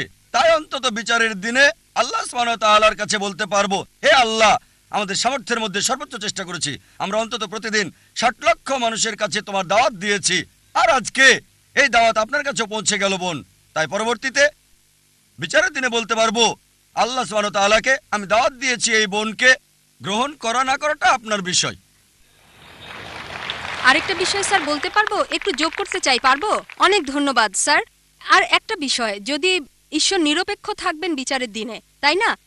তাহলে আপনি পক্ষপাতিত্ব করলেন যে অমুসলিমদের অগ্রাধিকার দেওয়া প্রশ্ন করার ক্ষেত্রে। ঈশ্বর ন্যায় নিরপেক্ষ। তাই যদি হিন্দুরা মূর্তি এবং ছবিতে বিশ্বাস করা বন্ধ করে আর তারা সর্বশক্তিমানে বিশ্বাস করে, যার কোনো আকৃতি নেই, কোনো আকার নেই, বিচারের দিনে তারা কি মুসলিম হিসেবে গণ্য হবে সর্বশক্তিমান ঈশ্বরের কাছে? না, এটা এমন না। একই ধারণা যা হিন্দু ধর্মে আছে, যা ভুল বিশ্বাস আর আকৃতি দিয়ে পালন করা হয়। তবে একজন হিন্দু যদি হিন্দু ধর্ম পালন করে, সেটা ভুল না, পালন করবে, কারণ তার উদ্দেশ্য ঈশ্বর, তিনি মহান, তবে আকার দেওয়া খুব যাবে ভালো না। প্রশ্ন। যদি এই বার্তা হিন্দুদের কাছে পৌঁছে, তারা গ্রহণ করবে। খুবই ভালো প্রশ্ন। ধন্যবাদ স্যার। পক্ষপাতিত্ব আর নিরপেক্ষ হওয়ার ব্যাপারে দুটো মত থাকতে পারে আপনার দিক থেকে, কারণ নিরপেক্ষ না বলে অন্তত প্রশ্ন করতে পারছেন। এই পক্ষপাতিত্ব না করলে আমি আল্লাহর কাছে বলতে পারতাম না আমি আপনাকে সরাসরি দাওয়াত দিয়েছি এককভাবে। আপনি দেখছেন, তাই না, তিনি তা তাই আপনাকে বিশ্বাস বুঝতে করেন হবে না। বোন, কেন পক্ষপাতিত্ব করছি। এই পক্ষপাতিত্ব নিরপেক্ষতার জন্য, কারণ অন্যরা দাওয়াত পেয়েছে 100 না হলো 90 ভাগ, আপনারা সবাই কম পাবেন। তাই আমাদের এই পক্ষপাতিত্ব নিরপেক্ষ হওয়ার জন্য। ঠিক স্যার, তবে আমাদের যা এবার দরকার। আপনার প্রশ্নে আসি। জি স্যার। এটা খুবই ভালো প্রশ্ন, যে যদি হিন্দুরা বিশ্বাস করে এক ঈশ্বরে, মূর্তিতে বিশ্বাস না করে, প্রতিমূর্তিতে বিশ্বাস না করে, ভাস্কর্যে বিশ্বাস না করে, তাহলে শেষ বিচারের দিনে তারা কি মুসলিম হবে? ঠিক, আপনি ইসলামের অংশ অনুসরণ করছেন। ঠিক, যদি আপনি হিন্দু গ্রন্থ পড়েন, হিন্দু গ্রন্থ বলছে আরেকজন নবী আসবেন, আর নবী মোহাম্মদ সাল্লাল্লাহু আলাইহি সাল্লামের আগমনের অনেক ভবিষ্যৎবাণী আছে অনেক জায়গায়। তার কথা আছে ভবিষ্য পুরাণায় পর্ব 3 খণ্ড 3 অধ্যায় 3 শ্লোক 5 থেকে 8। তার কথা বলা হয়েছে ভবিষ্য পুরাণায় পর্ব 3 খণ্ড 3 অধ্যায় 3 শ্লোক 10 থেকে 27। তার কথা বলা হয়েছে অথর্ববেদে অধ্যায় 21 অনুচ্ছেদ 6, অথর্ববেদ অধ্যায় 21 অনুচ্ছেদ 7। অনেক জায়গায় তার কথা বলা হয়েছে। তার কথা নাম সহ বলা হয়েছে 100-এরও বেশি বার মুহাম্মদ হিসেবে হিন্দু গ্রন্থে। ঠিক সময় স্যার। কম, তাই সবগুলো রেফারেন্স বলছি না। কল্কি পুরাণে কল্কি অবতারের কথা উল্লেখ আছে অধ্যায় 2 অনুচ্ছেদ 4, 5, 7, 9, 11 এবং 15-তে বলা হয়েছে আরেকজন অবতার আসবে, কল্কি অবতার, যার বাবার নাম হবে ঈশ্বরে ভৃত্য বিষ্ণু ইয়াস। আরবি করলে হয় আব্দুল্লাহ, যেটা মোহাম্মদ সাল্লাল্লাহু আলাইহি ওয়াসাল্লামের বাবার নাম। এই কল্কি অবতারের মায়ের নাম হবে সুমতি, যার অর্থ শান্তি, নীরবতা, যার আরবি হচ্ছে আমেনা, যেটা নবী মোহাম্মদ সাল্লাল্লাহু আলাইহি ওয়াসাল্লামের মায়ের নাম। তার জন্ম হবে মাধব মাসের 12 তারিখ, 12ই রবিউল আউয়াল। এই দিনে নবীজির জন্ম হয়েছিল। তার 4 জন সাথী থাকবে। আমরা জানি প্রথম 4 খলিফার কথা। তিনি জন্মগ্রহণ করবেন শান্তির জায়গায় মক্কায়। তার জন্ম হবে মক্কার প্রধান গোত্র কুরাইশ বংশ। আরো বলছে তিনি উত্তর দিকে যাবেন, একটা গুহা থেকে ফিরে আসবেন। আর নবীজি মুহাম্মদ সাল্লাল্লাহু আলাইহি ওয়াসাল্লাম মক্কা থেকে মদিনায় গিয়ে আবার এসেছিলেন। আরো অনেক আছে কল্কি অবতার সম্পর্কে। আপনি একটা অংশে বিশ্বাস করছেন লা ইলাহা, আপনাকে এটা বিশ্বাস করতে হবে মুহাম্মদুর রাসূলুল্লাহ। ধন্যবাদ স্যার, ধন্যবাদ। আর যদি এটা করেন, নাম যাই আছে থাক, সেটাই থাকুক, হোক প্রীতি, যে নামই থাকুক। আপনার নাম কি বোন? পূজা। পূজা, এই নামই থাকুক, বদলাতে হবে না। মুসলিম হলেই হলো, নাম পরিবর্তনের কোনো দরকার নেই আপনার। কিন্তু স্যার ধারণাটা এক ঈশ্বরের ধারণা, কোনো মূর্তি নেই, কোনো প্রতিমূর্তি নেই তার। শেষ এবং চূড়ান্ত নবী মুহাম্মদ। ইনশাআল্লাহ বিচারের দিনে আপনি জান্নাতে যাবেন এই পূজা নাম নিয়েই। তাই স্যার রাস্তা ভিন্ন ভিন্ন, মূল বিষয় হলো উদ্দেশ্য এক হতে হবে। আমি এটাই বিশ্বাস না করি। বোন, গন্তব্যের জন্য পথগুলো ভিন্ন। যদি সবগুলো পথের গন্তব্য একই জি হয়ে থাকে স্যার, তাহলে আলাদা কথা। লক্ষ্য তো একই হবে, এটাই আমি বলতে চাচ্ছিলাম। বোন, সব রাস্তা দিয়ে রোমে যাওয়া যাবে না, ঠিক? আপনি মনে করতে পারেন, কিন্তু ভুলভাবে মনে করলে আমি সঠিক করে দেব। আমি বিশ্বাস করি হতে না। পারে। না স্যার, না না। বোন, যদি বলেন আপনি হিন্দু, সংজ্ঞাগতভাবে যে ভারতে বাস করে সেই আসলে হিন্দু। না স্যার, এটা এমন না। বোন, হিন্দু হচ্ছে ভৌগোলিক সংজ্ঞা। আপনি জানেন না, আমি জানি। আমি একজন হিন্দু ভৌগোলিক ভাবে। আমি হিন্দু ভৌগোলিক ভাবে। হিন্দু শব্দটা প্রথম ব্যবহার করে আরবরা। অনেকে এখানে আছে, তারা আমাকে হিন্দি বলে। যখন সেখানে যাই, হিন্দি, হাই হিন্দি, তারা বলে আমি হিন্দু। হিন্দু শব্দটা প্রথম ব্যবহার করে আরবরা যখন ভারতে এসেছিল।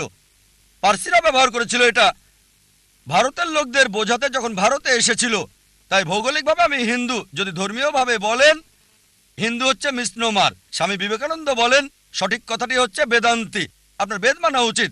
তাই যদি সঠিক বিষয়টা অনুসরণ করেন, বেদের এক ঈশ্বরে বিশ্বাস করেন আর বিশ্বাস করেন নবী মুহাম্মদ সাল্লাল্লাহু আলাইহি ওয়াসাল্লামকে, তাহলেই আপনি একজন মুসলিম। কিন্তু স্যার ধর্ম শক্তিশালী হতে পারে না।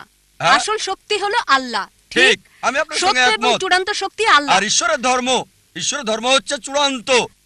স্যার সেটা ঈশ্বরের একমাত্র ধর্ম ধর্ম। ইসলাম না। ঈশ্বরের ধর্ম ইসলাম না, এটা না।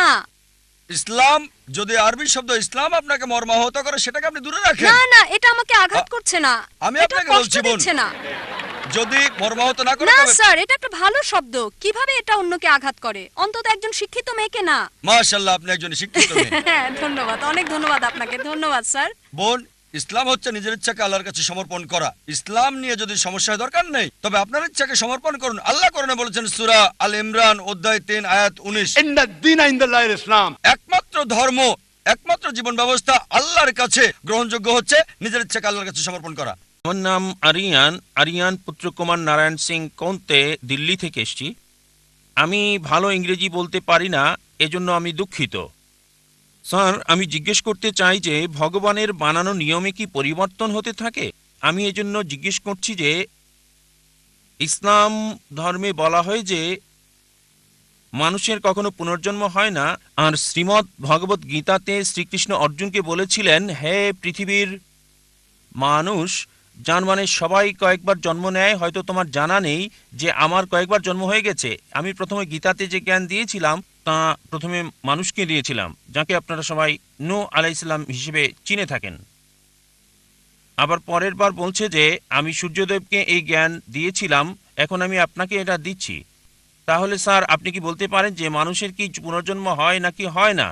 সময়ের সাথে সাথে কি ভগবানের দেওয়া নিয়মের কোনো পরিবর্তন হয় কিনা আমি জানতে চাই। ভাই, দুটো প্রশ্ন করলেন। প্রথম প্রশ্ন হচ্ছে সর্বশক্তিমান ঈশ্বরের আইন এবং শিক্ষার মধ্যে কোনো পরিবর্তন করা যায় কিনা, পরিবর্তন হতে পারে কিনা। আর দ্বিতীয় প্রশ্ন, একজন মানুষ দ্বিতীয়বার জন্মাবে কিনা, পুনর্জন্ম হবে কিনা। আর একটা উদ্ধৃতি দিলেন গীতা থেকে, এটা নিয়ে পরে বলবো। এবার আসুন আপনার প্রথম প্রশ্নে, ঈশ্বরের বিধান পরিবর্তন হয় কিনা। যদি ঈশ্বরের বিধানটা সময় সংশ্লিষ্ট হয়ে থাকে, যদি সেটা নির্দিষ্ট একটা গোত্রের মানুষের জন্য হয়, নির্দিষ্ট সময়ের জন্য হয়, তবে এটা পরিবর্তন হয়। যেমন ধরেন, আমি আলোচনায় বলেছি তাওরাত, জাবুর, ইনজিল সবগুলো সর্বশক্তিমান ঈশ্বর প্রেরিত, তবে সেগুলো ছিল একটা নির্দিষ্ট গোত্রের লোকদের জন্য, একটা নির্দিষ্ট সময়ের জন্য। কিন্তু ঈশ্বরের সর্বশেষ এবং চূড়ান্ত নাজিল হওয়ার পর কোনো কিছু যুক্ত করা যাবে না, কোনো কিছুই বাদ দেওয়া যাবে না। কোরআন হচ্ছে সর্বশক্তিমান আল্লাহর সর্বশেষ এবং চূড়ান্ত বার্তা। আর কোনো ওহী নাজিল হবে না। নবী মুহাম্মদ সাল্লাল্লাহু আলাইহি সাল্লাম হলেন সর্বশেষ এবং চূড়ান্ত নবী। আর কোনো নবীও আসবেন না। আল্লাহ বলেন সূরা আহজাব অধ্যায় 33 আয়াত 40, ما كان محمد أبا أحد من رجالكم ولكن رسول الله وخاتم النبيين وكان الله بكل شيء عليما। যে মুহাম্মদ সাল্লাল্লাহু আলাইহি সাল্লাম কোনো পুরুষের পিতা নন, তবে তিনি আল্লাহর রাসূল এবং নবীদের সিলমোহর। আর আল্লাহ সর্বজ্ঞ সর্বজ্ঞানী। নবী মুহাম্মদের পর যদি কেউ বলে সে আল্লাহর নবী, তার কাছে ওহী আসে, তার মানসিক চিকিৎসা দরকার। নবী মুহাম্মদ সর্বশেষ এবং চূড়ান্ত নবী। কোরআনের পর আর কোনো ওহী আসবে না, এ কথা কোরআনে স্পষ্ট বলছে সূরা মাইদা অধ্যায় 5 আয়াত 3। আজ তোমাদের জন্য আমার দিনকে পূর্ণ করলাম এবং জীবন বিধান হিসেবে দিলাম ইসলাম, আর আমার অনুগ্রহ পূর্ণ করলাম। যখন ধর্ম পরিপূর্ণ করা হয়েছে তখন নতুন কোনো কিছু যুক্ত করা যাবে না, কিছু বাদও দেওয়া যাবে না। আপনার প্রশ্নে হ্যাঁ, পুরাতন ওহী পরিবর্তন হতে পারে, তবে মূল বার্তা প্রথম ওহী থেকে শেষ ওহী পর্যন্ত তাওহীদ সম্পর্কে, আল্লাহর একত্ববাদ সম্পর্কে এক। তাই সব গ্রন্থই যেগুলো কোরআনের আগে এসেছে সেগুলো আসল রূপে আর নেই। মানুষ সেগুলোকে পরিবর্তন করে দিয়েছে, কারণ সেগুলো সর্বকালের জন্য নয় এবং আল্লাহ সেগুলো সংরক্ষণ করার প্রয়োজন মনে করেননি। এবার যদি কোরআনের ব্যাপারে বলেন, আল্লাহ বলেছেন সূরা হিজর অধ্যায় 15 আয়াত 9, আমি কোরআন নাজিল করেছি, আমি এর সংরক্ষণকারী। এই কোরআনকে যদি সমগ্র মানবজাতি পরিবর্তন করার চেষ্টা করে তারা তা পারবে না। সমগ্র মানবজাতি আর জিন একত্রিত হলেও কোরআনকে পরিবর্তন করতে পারবে না। আর পূর্ববর্তী কিতাবের ব্যাপারে বললে হ্যাঁ, তাহলে তা করতে পারবে, তবে চূড়ান্ত বার্তার ক্ষেত্রে পারবে না। এটা হচ্ছে চূড়ান্ত। এবার আসুন আপনার দ্বিতীয় প্রশ্নে। স্যার, আমার দ্বিতীয় প্রশ্ন ছিল যে আমার মনে আছে দ্বিতীয় আল্লাহর প্রশ্ন। কাছে মনে আছে, আমার যে মনে আছে। তিনজন মানুষ থাকে তাদের সাথে আমাদের ব্রহ্মা, বিষ্ণু আর মহেশ, এই তিনজনের কাজ আলাদা আলাদা। তার মানে প্রথমে ব্রহ্মা যে প্রাণী যে কাজই করে সে অনুযায়ী তাকে জন্ম মানে আবারও পৃথিবীতে পাঠিয়ে দেয়। দ্বিতীয় কাজটি করে বিষ্ণু। বিষ্ণুজি সবাইকে লালন পালন করে আর তাদের দায়িত্বে থাকে। তৃতীয় যে মহাদেব আছেন, যাকে দেব আদি মহাদেব ডাকা হয়, মানে যাকে শিবশঙ্কর বলা হয়, আর তিনি সবার হিসাব মিলিয়ে দেন। তাহলে কি আপনাদের মানে আল্লাহর কাছে যে তিনজন থাকেন তারাও কি এই একই কাজ করেন? ভাই, আপনি ইসমাইল, ইসরাইল। নতুন প্রশ্ন করলেন, সেটার জি। উত্তর দেব। আগে পুরাতনটার উত্তর দিয়ে নেই। জি আপনি পুনর্জন্ম সম্পর্কে জিজ্ঞেস করেছেন, জি এখন সেটার উত্তর চান কি চান না? জি চাই। চান, তাহলে পুনর্জন্ম সম্পর্কে প্রথমে কিছু বলি, তারপর ব্রহ্মা, বিষ্ণু, শিবা নিয়ে বলবো ইনশাআল্লাহ। দুটোর উত্তর দেব। ভাই একটা নতুন প্রশ্ন করলেন, আমি বললাম আগে পুরনোটার উত্তর দেব, তারপর আমি নতুন প্রশ্নের উত্তর দেব। দ্বিতীয় প্রশ্নটা ছিল পুনর্জন্মে বিশ্বাস করি কি না দ্বিতীয় জীবনে। এবার পুনর্জন্মের ব্যাপারে বললে ভগবদ্গীতা থেকে উদ্ধৃতি দিলেন, তবে বেদ হিন্দু ধর্মের সবচেয়ে পবিত্র গ্রন্থ। বেদ হচ্ছে প্রথম, এগুলো হচ্ছে শ্রুতি, তারপরে আসে হচ্ছে স্মৃতি। মহাভারতের অংশ হলো ভগবদ্গীতা। যদিও ভগবদ্গীতা বেশি পড়া হয় বেদের চেয়ে, তবে নির্ভরযোগ্যতার ক্ষেত্রে বেদ হচ্ছে উপরে। বেদ পুনর্জন্ম সম্পর্কে বলছে, পুনর্জন্ম মানে পরবর্তী জীবন। আর যদি কোরআন পড়েন, কোরআনও এই কথা বলছে। কোরআন বলছে আপনি পৃথিবীতে আসবেন, তারপর মারা যাবেন, আবার পুনরুত্থিত হবেন। পূর্ণ মানে পরবর্তী, জন্ম মানে জীবন, পুনর্জন্ম। কোথাও বেদ বলছে না জীবন মৃত্যু, জীবন মৃত্যু, জীবন মৃত্যু, কোথাও বলছে না এই কথা, কোথাও বলেনি। ভগবদ গীতাও এ ব্যাপারে কিছু বলেনি। আপনি যে উদ্ধৃতিটা দিয়েছেন ভগবদ গীতা অধ্যায় 4 অনুচ্ছেদ 22, আমি রেফারেন্সটা দিচ্ছি। এটা ভগবদ গীতায় উল্লেখ আছে। হিন্দুদের মতে এটা সর্বশক্ত ঈশ্বরের বাণী। তাতে বলা হয়েছে যেহেতু মানুষ কাপড় পরিবর্তন করে, পুরাতন কাপড় ফেলে দেয়, নতুন কাপড় পরিধান করে, একইভাবে আত্মা নতুন দেহের ভেতরে যায়। পুরাতন দেহকে ফেলে দিয়ে নতুন দেহে যায়, আমার কোনো সমস্যা নেই। পৃথিবীতে এই দেহ আছে, যখন মারা যাবেন আপনাকে উঠানো হবে নতুন দেহে, সমস্যা নেই। এটা কোরআনের সাথে মিলছে, বেদের সাথে মিলছে। তবে এই দর্শন যেটা বললেন পুনর্জন্মের ব্যাপারে সংস্কৃত ভাষায় বলা হয়েছে সংস্কারা। পুনর্জন্মের থিওরি, জীবন মৃত্যুর থিওরি বলা হয় পুনর্জন্ম, ঠিক? এই থিওরিটা দাঁড় করিয়েছেন হিন্দু ধর্মের পণ্ডিতরা, বেদের কোথাও উল্লেখ নেই। কেন? কারণ তারা ব্যাখ্যা দিতে পারতো না। কেন কিছু লোক দেব, কিছু লোক ধনী, কিছু লোকের জন্ম গরিব পরিবারে, কিছু লোকের সুস্বাস্থ্য আছে, কিছু লোকের বংশগত হৃদরোগ আছে, ঈশ্বর এমন অবিচার করছেন কেন? তারা এর কোনো ব্যাখ্যা দিতে পারেনি।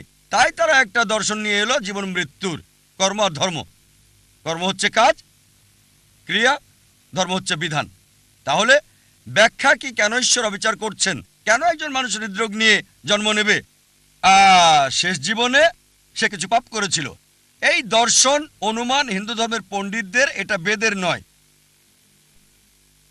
তাই তারা এই দর্শন নিয়ে এলো আর বলল, যদি ভালো কাজ করো পরবর্তী জীবনে উঁচু জাতে জন্ম নেবে তোমরা। আর হিন্দু ধর্মের বিশ্বজনীন ভ্রাতৃত্ব হচ্ছে সব জীবন্ত প্রাণী ভাই। তাই হতে পারে কখনো জন্মাবেন তেলাপোকা হয়ে, কখনো বা ইঁদুর হয়ে, কখনো বিড়াল হয়ে, কখনো কুকুর, কখনো মানুষ হিসেবে। মানুষ হচ্ছে সর্বোচ্চ লেভেল। ভালো কাজ করলে উঁচু লেভেলে জন্মাবেন, খারাপ কাজ করলে নিচু জাতে জন্মাবেন। আপনি মানুষ হয়ে জন্মাতে পারবেন 7 বার। কতবার? 7 বার। এটা হিন্দু পণ্ডিতদের দর্শন, যেটাকে বলা হয় সংস্কারা। এখন আপনাকে জিজ্ঞেস করি, এই পৃথিবীতে অপরাধ বাড়ছে না কমছে? অপরাধ বাড়ছে না কমছে? বেড়ে চলেছে, মাশাআল্লাহ, খুব ভালো। পাপ বাড়ছে। মানুষের সংখ্যা আমরা যা জানি, মানুষ বাড়ছে না কমছে? জনসংখ্যা বাড়ছে না কমছে? বাড়ছে, মাশাআল্লাহ। এখন পাপও বাড়ছে, মানুষের সংখ্যাও বাড়ছে। যেহেতু পাপ বাড়ছে, মানুষ তো কমার কথা। তাই বোঝা যাচ্ছে লজিক্যালি এটা ঠিক না। এজন্য আমি পুনর্জন্ম বিশ্বাস করি। পুনর্জন্ম মানে পরবর্তী জীবন, এ ব্যাপারে কোরআনও বলছে। তবে একবার এই পৃথিবীতে আসবেন, একবার। এবার আপনার দ্বিতীয় প্রশ্নে আসি, যে ব্রহ্মা, বিষ্ণু, মহেশ বা শিবা, এটা একই। দুটো নাম, মহেশ আর শিবা একই, তবে সবচেয়ে পরিচিত হচ্ছে শিবা। ঠিক? স্রষ্টা, ধ্বংসকারী, রক্ষাকারী, ব্রহ্মা, বিষ্ণু, শিবা। আর আপনি বললেন ঈশ্বরের 3টি রূপ। না, 3টি রূপ না। তার কি কোনো মানুষ আছে? হ্যাঁ, তার অনেক ফেরেশতা আছেন, তবে ঈশ্বর একাই যথেষ্ট। কোনো সাহায্যের দরকার হয় না। তবে যদি তিনি চান ফেরেশতা দিয়ে কাজ করাতে পারেন, যদি চান। যদি না চান, সমস্যা নেই। তিনি শুধু চাইবেন, তা হবে। কুন ফায়াকুন, হও আর হয়ে যায়। এবারে হিন্দুদের ব্যাপারে বললে, তারা যা বিশ্বাস করে তা কিছুটা ট্রিনিটির মতো, খ্রিস্টানদের মতো হিন্দুরা বিশ্বাস করে যে সর্বশক্তিমান ঈশ্বর, সৃষ্টির জন্য একজন ঈশ্বর ব্রহ্মা, ধ্বংসের জন্য একজন ঈশ্বর শিবা, একজন ঈশ্বর হলেন রক্ষাকারী বিষ্ণু। সুতরাং আলাদা ঈশ্বর সৃষ্টির জন্য, আলাদা ঈশ্বর রক্ষার জন্য, আলাদা ঈশ্বর ধ্বংসের জন্য। কোরআন বলছে সূরা আম্বিয়া অধ্যায় 21 আয়াত 22, এক আল্লাহ ছাড়া যদি একাধিক আল্লাহ থাকতো অবশ্যই তারা ঝগড়া করত। আর কোরআন বলছে সূরা মুমিনুন অধ্যায় 23 আয়াত 91, যে যদি একাধিক ঈশ্বর থাকতো একজন আরেকজনের সাথে যুদ্ধ করতো। এজন্য আমরা হিন্দু মিথ থেকে দেখি একজন ঈশ্বর যুদ্ধ করছে আরেকজনের সাথে, একজন ঈশ্বর আরেকজনকে পরাজিত করছে, তৃতীয় জন দ্বিতীয়জনকে সাহায্য করছে। ঈশ্বর কিভাবে যুদ্ধ করে? সুতরাং উত্তম হচ্ছে এক ঈশ্বর, সুপার পাওয়ার একটাই। আর বেদ এটাই বলছে। যদি কোনো সাধারণ হিন্দুকে জিজ্ঞেস করেন আপনি কতজন ঈশ্বর বিশ্বাস করেন, কেউ বলবে 3 জন, কেউ বলবে 100, কেউ বলবে 1000, কেউ বলবে 33 কোটি 330 মিলিয়ন। কিন্তু যদি শিক্ষিত হিন্দুকে জিজ্ঞেস করেন আপনি কতজন ঈশ্বরে বিশ্বাস করেন, সে বলবে একজন হিন্দুর উচিত এক ঈশ্বরে বিশ্বাস করা। কিন্তু সাধারণ হিন্দু বিশ্বাস করে একটা আদর্শে, সেটা প্যান্থেইজম। তার মানে সবকিছু ঈশ্বর। গাছ হলো ঈশ্বর, সূর্য ঈশ্বর, চাঁদ হলো ঈশ্বর, মানুষ হলো ঈশ্বর, আর সাপও ঈশ্বর। আমরা মুসলিমরা বিশ্বাস করি সবকিছু ঈশ্বরের। ঈশ্বর নামের সাথে এর শব্দ যোগ করি। সবকিছু ঈশ্বরের। গাছ ঈশ্বরের, সূর্য ঈশ্বরের, চাঁদ ঈশ্বরের, মানুষ ঈশ্বরের, পাশাপাশি সাপও হলো ঈশ্বরের। তাই প্রধান পার্থক্য হচ্ছে হিন্দু আর মুসলিমদের মধ্যে, হিন্দুরা বলে সবকিছু ঈশ্বর আর আমরা মুসলিমরা বলি সবকিছু ঈশ্বরের। ঈশ্বর নামের সাথে যুক্ত হচ্ছে এর শব্দটা। পার্থক্যটা হচ্ছে এই শব্দটা। যদি আমরা শুধু এই এর শব্দটার পার্থক্য দূর করতে পারি, হিন্দু আর মুসলিম এক হয়ে যাবে। সেটা কিভাবে হবে? আল্লাহ কোরআনে বলেছেন সূরা ইমরান অধ্যায় 3 আয়াত 64, تعالوا إلى كلمة سواء بيننا وبينكم এসো সেই কথায় যা তোমাদের ও আমাদের মধ্যে এক। প্রথম সাদৃশ্য কি? ألا نعبد إلا الله আল্লাহ ছাড়া কারো ইবাদত করি না, ولا نشرك به شيئا তার সাথে আমরা কাউকে শরীক করি না, ولا يتخذ بعضنا بعضا أربابا من دون الله আর নিজেদের মধ্য থেকে আল্লাহ ছাড়া কাউকে প্রভু হিসেবে মানি না। فإن تولوا যদি তারা মুখ ফিরিয়ে নেয়, فقولوا اشهدوا بأننا مسلمون। বলো সাক্ষী থাকো আমরা মুসলিম, আল্লাহর কাছে নিজের ইচ্ছাকে সমর্পণ করি। কোন ধর্মকে যাচাই করার ভালো উপায় হলো ধর্মের অনুসারীদের না দেখে সেই ধর্মের গ্রন্থগুলোকে দেখা। এখন যদি হিন্দু ধর্ম গ্রন্থ দেখি, যদি আমরা পড়ি উপনিষদ, বেদ, উপনিষদ, এগুলো সবচেয়ে পবিত্র। ছান্দোগ্য উপনিষদে বলা হয়েছে অধ্যায় 6 অনুচ্ছেদ 2 পরিচ্ছেদ 1, एकम एविदित्यम ঈশ্বর একজনই, দ্বিতীয় কেউ নেই। এটা সংস্কৃত উদ্ধৃতি। एकम एवद्वितीयम। ঈশ্বর কেবল একজন, দ্বিতীয় কেউ নেই। শ্বেতাসূত্র উপনিষদে বলা হয়েছে অধ্যায় 6 অনুচ্ছেদ 9, नाचस्य कसिज जनिता न चदीपा। তার কোনো প্রভু নাই, তার কোনো পিতামাতা নাই।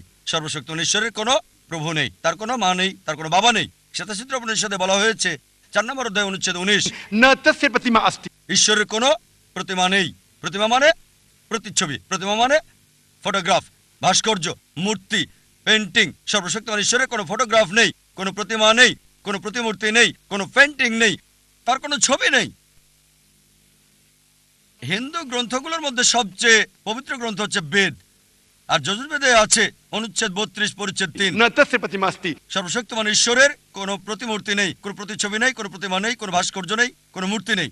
যজুর্বেদে বলা হচ্ছে অধ্যায় 40 অনুচ্ছেদ 8 সর্বশক্তিমান ঈশ্বর পবিত্র।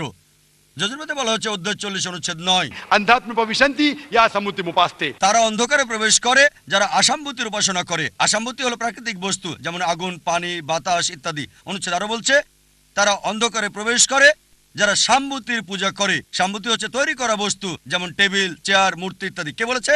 যজুর্বেদ অধ্যায় 40 অনুচ্ছেদ 9। আর হিন্দু ধর্মের ব্রাহ্মসূত্র হচ্ছে एकम ब्राह्मण देवता नास्ते, नैना नास्ते किंचन। भगवान एक ही है, दूसरा नहीं है, नहीं है, नहीं है, जरा भी नहीं है। ঈশ্বর একজনই, দ্বিতীয় কেউ নেই, কেউ নেই, কেউ নেই, কোথাও কেউ নেই। আমি দর্শকদের বলবো এই ছেলের জন্য জোর করতালি দিতে, কারণ আমি মনে করি যখন আমাদের বয়স কম আমরা বেশি নিষ্পাপ, বেশি ন্যায়পরায়ণ, বেশি সত্যবাদী। সে এরই দৃষ্টান্ত দেখালো। প্রশ্নটি খুবই গুরুত্বপূর্ণ, তার দৃষ্টিভঙ্গিও চমৎকার। আলহামদুলিল্লাহ।